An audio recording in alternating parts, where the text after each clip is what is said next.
लीजिए सुनते हैं मुंशी प्रेमचंद्र की लिखी उपन्यास गबन भाग 12। दूसरे दिन सवेरे ही रमा ने रमेश बाबू के घर का रास्ता लिया। उनके यहाँ भी जन्माष्टमी में झांकी होती थी। उन्हें स्वयं तो इससे कोई अनुराग न था, पर उनकी स्त्री उत्सव मनाती थी। उसी की यादगार में अब तक यह उत्सव मनाते जाते थे। रमा को देखकर बोले, आओ जी, रात क्यों नहीं आए? मगर यहाँ गरीबों के घर क्यों आते? सेठ जी की झांकी कैसे छोड़ देते? खूब बहार रही होगी। रमानाथ, आपकी सी सजावट तो ना थी? हाँ, और सालों से अच्छी थी। कई कत्थक और वेश्याएं भी आई थी। मैं तो चला आया था, मगर सुना रात भर गाना होता रहा। रमेश, सेठ जी ने तो वचन दिया था कि वेश्याएं ना आने पावेंगी, फिर यह क्या किया? इन मूर्खों के हाथों हिंदू धर्म का सर्वनाश हो जाएगा। एक तो वेश्याओं का नाम यूं भी बुरा, उस पर ठाकुर द्वारे में। छी छी, न जाने इन गधों को कब अक्ल आवेगी। रमानाथ, वेश्याएं न हो तो झांकी देखने जाए ही कौन? सभी तो आपकी तरह योगी और तपस्वी नहीं है। रमेश, मेरा बस चले तो मैं कानून से यह दुराचार बंद कर दूं। खैर, फुर्सत हो तो आओ, एक आध बाजी हो जाए। रमानाथ, और आया किस लिए हूँ? मगर आज आपको मेरे साथ जरा सराफे तक चलना पड़ेगा। यूं कई बड़ी बड़ी कोठियों से मेरा परिचय है, मगर आपके रहने से कुछ और ही बात होगी। रमेश, चलने को तो चला चलूंगा, मगर इस विषय में मैं बिल्कुल कोरा हूँ। ना कोई चीज बनवाई न खरीदी। तुम्हें क्या कुछ लेना है? रमानाथ, लेना देना क्या है? जरा भाव ताव देखूंगा। रमेश, मालूम होता है घर में फटकार पड़ी है। रमानाथ, जी बिल्कुल नहीं, वह तो जेवरों के नाम तक नहीं लेती। मैं कभी पूछता भी हूँ तो मना करती है, लेकिन अपना कर्तव्य भी तो कुछ है। जब से गहने चोरी चले गए, एक चीज भी नहीं बनी। रमेश, मालूम होता है कमाने का ढंग आ गया। क्यों ना हो, कायस्थ के बच्चे हो। कितने रुपए जोड़ लिए? रमानाथ, रुपए किसके पास है? वादे पर लूंगा। रमेश, इस सख्त में ना पड़ो। जब तक रुपए हाथ में ना हो, बाजार की तरफ जाओ ही मत। गहनों से तो बुढ़े नई बीवियों का दिल खुश किया करते हैं। उन बेचारों के पास गहनों के सिवा होता ही क्या है? जवानों के लिए और भी बहुत से लटके हैं। यूं मैं चाहूं तो 2-4 हजार का माल दिलवा सकता हूं, मगर भाई कर्ज की लत बुरी है। रमानाथ, मैं 2-3 महीनों में सब रुपए चुका दूंगा। अगर मुझे इसका विश्वास न होता तो मैं जिक्र ही न करता। रमेश, तो 2-3 महीने और सब्र क्यों नहीं कर जाते? कर्ज से बड़ा पाप दूसरा नहीं, न इससे बड़ी विपत्ति दूसरी है। जहां एक बार धड़का खुला कि तुम आए दिन शराब की दुकान पर खड़े नजर आओगे। बुरा ना मानना, मैं जानता हूँ तुम्हारी आमदनी अच्छी है, पर भविष्य के भरोसे पर और चाहे जो काम करो, लेकिन कर्ज कभी मत लो। गहनों का मर्ज न जाने इस दरिद्र देश में कैसे फैल गया। जिन लोगों के भोजन का ठिकाना नहीं, वे भी गहनों के पीछे प्राण देते हैं। हर साल अरबों रुपए केवल सोना चांदी खरीदने में व्यय हो जाते हैं। संसार के और किसी देश में इन धातुओं की इतनी खपत नहीं। तो बात क्या है? उन्नत देशों में धन व्यापार में लगता है, जिससे लोगों की परवरिश होती है और धन बढ़ता है। और यहाँ धन श्रृंगार में खर्च होता है। उसमें उन्नति और उपकार की जो दो महान शक्तियां हैं, उन दोनों ही का अंत हो जाता है। बस यही समझ लो कि जिस देश के लोग जितने ही मूर्ख होंगे, वहाँ जेवरों का प्रचार भी उतना ही अधिक होगा। यहाँ तो खैर नाक कान छिदाकर ही रह जाते हैं, मगर कई ऐसे देश भी हैं जहाँ ओंठ छेद कर लोग गहने पहनते हैं। रमा ने कौतूहल से पूछा, वह कौन सा देश है? रमेश, इस समय ठीक याद नहीं आता, पर शायद अफ्रीका हो। हमें यह सुनकर अचंभा होता है, लेकिन अन्य देश वालों के लिए नाक कान का छिदना कुछ कम अचंभे की बात न होगी। बुरा मर्ज है, बहुत ही बुरा। वह धन जो भोजन में खर्च होना चाहिए, बाल बच्चों का पेट काट कर गहनों की भेंट कर दिया जाता है। बच्चों को दूध न मिले न सही, घी की गंध तक उनकी नाक में न पहुंचे न सही, मेवों और फलों के दर्शन उन्हें न हो, कोई परवाह नहीं, पर देवी जी गहने जरूर पहनेंगी और स्वामी जी गहने जरूर बनवाएंगे। 10-10, 20-20 रुपये पाने वाले क्लर्कों को देखता हूँ, जो सड़ी हुई कोठरियों में पशुओं की भांति जीवन काटते हैं, जिन्हें सवेरे का जलपान तक मैसर नहीं होता। उन पर भी गहनों की सनक सवार रहती है। इस प्रथा से हमारा सर्वनाश होता जा रहा है। मैं तो कहता हूँ यह गुलामी पराधीनता से कहीं बढ़कर है। इसके कारण हमारा कितना आत्मिक, नैतिक, दैहिक, आर्थिक और धार्मिक पतन हो रहा है, इसका अनुमान ब्रह्मा भी नहीं कर सकते। रमानाथ, मैं तो समझता हूँ ऐसा कोई भी देश नहीं जहाँ स्त्रियां गहने न पहनती हो। क्या यूरोप में गहनों का रिवाज नहीं है? रमेश, तो तुम्हारा देश यूरोप तो नहीं है। वहाँ के लोग धनी हैं, वह धन जुटाए उन्हें शोभा देता है। हम दरिद्र हैं, हमारी कमाई का एक पैसा भी फिजूल खर्च न होना चाहिए। रमेश बाबू इस बात विवाद में शतरंज भूल गए। छुट्टी का दिन था ही, 2-4 मिलने वाले और आ गए। रमानाथ चुपके से खिसक आए। इस बहस में एक बात ऐसी थी जो उसके दिल में बैठ गई। उधार गहने लेने का विचार उसके मन से निकल गया। कहीं वह जल्दी रुपया न चुका सका तो कितनी बड़ी बदनामी होगी। सराफे तक गया अवश्य, पर किसी दुकान में जाने का साहस न हुआ। उसने निश्चय किया, अभी 3-4 महीने तक गहनों का नाम न लूंगा। वह घर पहुंचा तो 9 बज गए थे। दयानाथ ने उसे देखा तो पूछा, आज सवेरे सवेरे कहाँ चले गए थे? रमानाथ, जरा बड़े बाबू से मिलने गया था। दयानाथ, घंटे आधे घंटे के लिए पुस्तकालय क्यों नहीं चले जाया करते? गपशप में दिन गवा देते हो। अभी तुम्हारी पढ़ने लिखने की उम्र है, इम्तिहान न सही अपनी योग्यता तो बढ़ा सकते हो। एक सीधा सा खत लिखना पड़ जाता है तो बंगले झांकने लगते हो। असली शिक्षा स्कूल छोड़ने के बाद शुरू होती है और वही हमारे जीवन में काम भी आती है।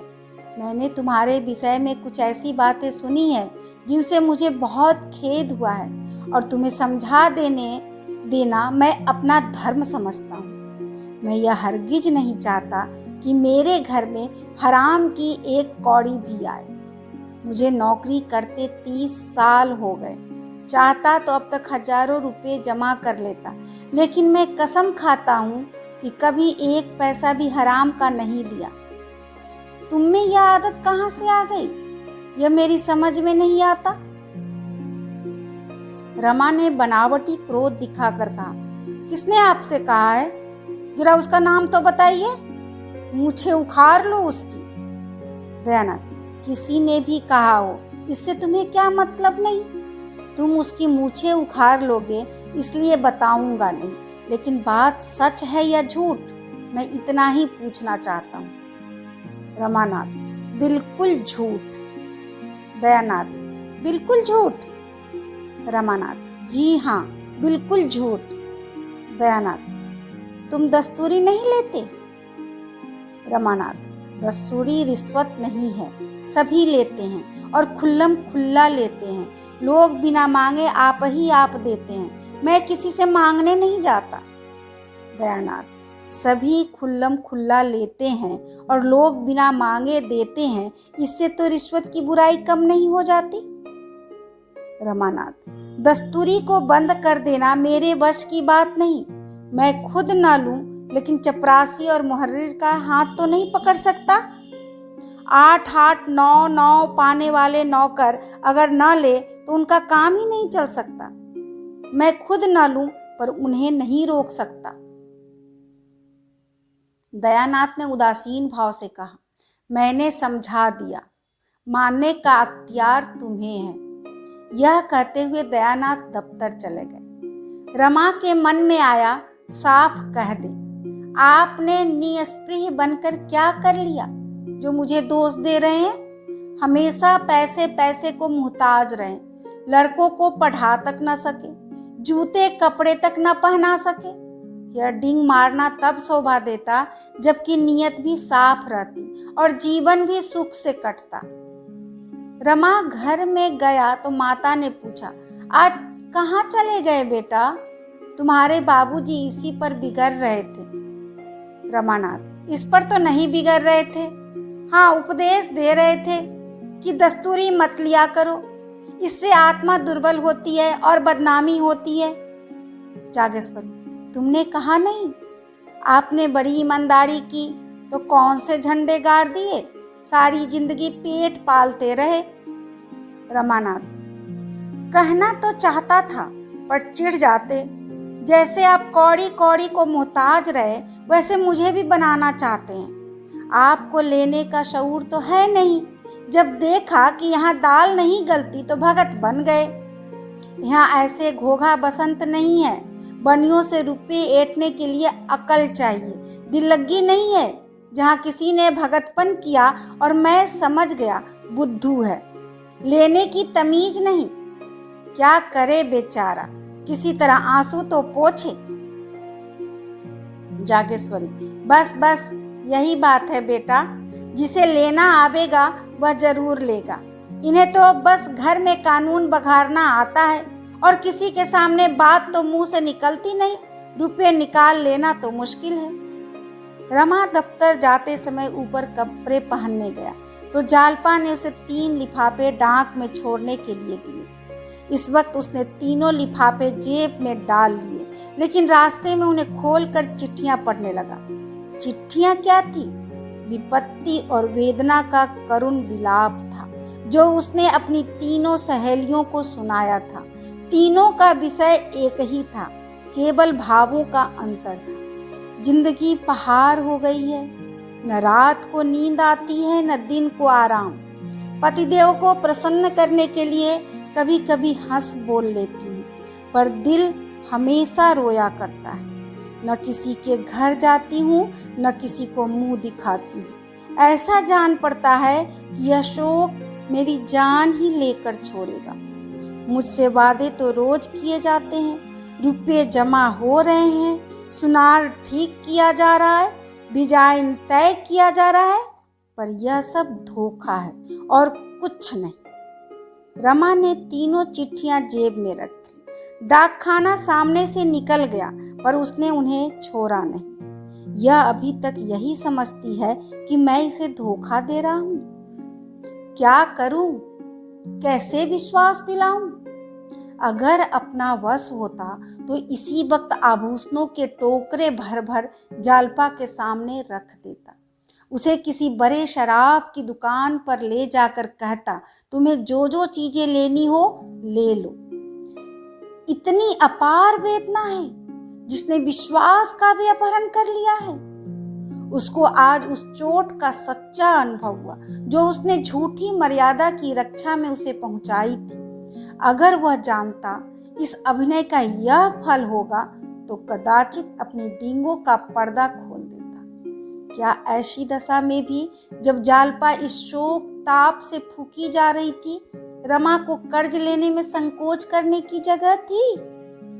उसका हृदय कातर हो उठा। उसने पहली बार सच्चे हृदय से ईश्वर से याचना की, भगवान मुझे चाहे दंड देना पर मेरी जालपा को मुझसे मत छीनना, इससे पहले मेरे प्राण हर लेना। उसके रोम रोम से आत्मध्वनि सी निकलने लगी, ईश्वर, ईश्वर, मेरा दीन दशा पर दया करो। लेकिन इसके साथ ही उसे जालपा पर क्रोध भी आ रहा था। जालपा ने क्यों मुझसे यह बात नहीं कही? मुझसे क्यों पर्दा रखा और मुझसे पर्दा रख कर अपनी सहेलियों से यह दुखड़ा रोया? बरामदे में माल तौला जा रहा था। मेज पर रुपए पैसे खर्च रखे जा रहे थे और रमा चिंता में डूबा बैठा हुआ था। किससे सलाह ले? उसने विवाह ही क्यों किया? सारा दोष उसका अपना था। जब वह घर की दशा जानता था तो क्यों उसने विवाह करने से इनकार नहीं कर दिया? आज उसका मन काम में नहीं लगता था। समय से पहले ही उठकर चला आया। जालपा ने उसे देखते ही पूछा, मेरी चिट्ठियां छोड़ तो नहीं दी? रमा ने बहाना किया, अरे इनकी तो याद ही नहीं रही, जेब में पड़ी रह गई। जालपा, यह बहुत अच्छा हुआ, लाओ मुझे दे दो, अब ना भेजूंगी। रमानाथ, क्यों? कल भेज दूंगा। जालपा, नहीं, अब मुझे भेजना ही नहीं है। कुछ ऐसी बातें लिख गई थी जो मुझे न लिखना चाहिए था, मगर तुमने छोड़ दी होती तो मुझे दुख होता। मैंने तुम्हारी निंदा की थी। यह कहकर वह मुस्कुराई। रमानाथ, जो बुरा है, दगाबाज है, धूर्त है, उसकी निंदा होनी ही चाहिए। जालपा ने व्यग्र होकर पूछा, तुमने चिट्ठियां पढ़ ली क्या? रमा ने निसंकोच भाव से कहा, हाँ। यह कोई अक्षम्य अपराध है? जालपा कातर स्वर में बोली, तब तो तुम मुझसे बहुत नाराज होगे। आंसुओं की आवेग से जालपा की आवाज रुक गई। उसका सिर झुक गया और झुकी हुई आंखों से आंसुओं की बूंदें आंचल पर गिरने लगी। एक क्षण में उसने स्वर को संभाल कर कहा, मुझसे भारी अपराध हुआ है, जो चाहे सजा दो, पर मुझसे अप्रसन्न मत हो। ईश्वर जानते हैं तुम्हारे जाने के बाद मुझे कितना दुख हुआ। मेरी कलम से न जाने कैसे ऐसी बातें निकल गई। जालपा जानती थी कि रमा को आभूषणों की चिंता मुझसे कम नहीं है, लेकिन मित्रों से अपनी व्यथा कहते समय हम बहुधा अपना दुख बढ़ा कर कहते हैं। जो बातें पर्दे की समझी जाती है, उनकी चर्चा करने से एक तरह का अपनापन जाहिर होता है। हमारे मित्र समझते हैं हमसे जरा भी दुराव नहीं रखता और उन्हें हमसे सहानुभूति हो जाती है। अपनापन दिखाने की यह आदत औरतों में कुछ अधिक होती है। रमा जालपा के आंसू पोंछते हुए बोला, मैं तुमसे अप्रसन्न नहीं हूँ प्रिय। अप्रसन्न होने की तो कोई बात ही नहीं है। आशा का विलंब ही दुराशा है। क्या मैं इतना नहीं जानता? अगर तुमने मुझे मना न कर दिया होता तो अब तक मैंने किसी न किसी तरह दो एक चीजें अवश्य ही बनवा दी होती। मुझसे भूल नहीं हुई कि तुमसे सलाह ली। यह तो वैसा ही है जैसे मेहमान को पूछ पूछ कर भोजन दिया जाए। उस वक्त मुझे यह ध्यान न रहा कि संकोच में आदमी इच्छा होने पर भी नहीं नहीं करता है। ईश्वर ने चाहा तो तुम्हें बहुत दिनों तक इंतजार न करना पड़ेगा। जालपा ने संचित नेत्रों से देख कर कहा, तो क्या उधार लाओगे? रमानाथ, हाँ, उधार लाने में कोई हर्ज नहीं है। जब सूद नहीं देना है तो जैसे नगद वैसे उधार। ऋण से दुनिया का काम चलता है, कौन ऋण नहीं लेता? हाथ में रुपया आ जाने से अल्ले तल्ले खर्च हो जाते हैं। कर्ज सिर पर सवार रहेगा तो उसकी चिंता हाथ रोके रहेगी। जालपा, मैं तुम्हें चिंता में नहीं डालना चाहती। अब मैं भूल कर भी गहनों का नाम ना लूंगी। रमानाथ, नाम तो तुमने कभी नहीं लिया, लेकिन तुम्हारे नाम ना लेने से मेरे कर्तव्य का अंत तो नहीं हो जाता। तुम कर्ज से व्यर्थ इतना डरती, रुपए जमा होने के इंतजार में बैठा रहूंगा तो शायद कभी न जमा होंगे। इसी तरह लेते देते साल में 3-4 चीजें बन जाएंगी जालपा, मगर पहले कोई छोटी सी चीज लाना। रमानाथ: हाँ, ऐसा तो करूँगा ही। रमा बाजार चला तो खूब अंधेरा हो गया था। दिन रहते जाता तो संभव था मित्रों में से किसी की निगाह उस पर पड़ जाती। मुंशी दयानाथ ही देख लेते। वह इस मामले को गुप्त ही रखना चाहता था। अभी आप सुन रहे थे मुंशी प्रेमचंद्र की प्रसिद्ध उपन्यास गबन भाग 12। धन्यवाद।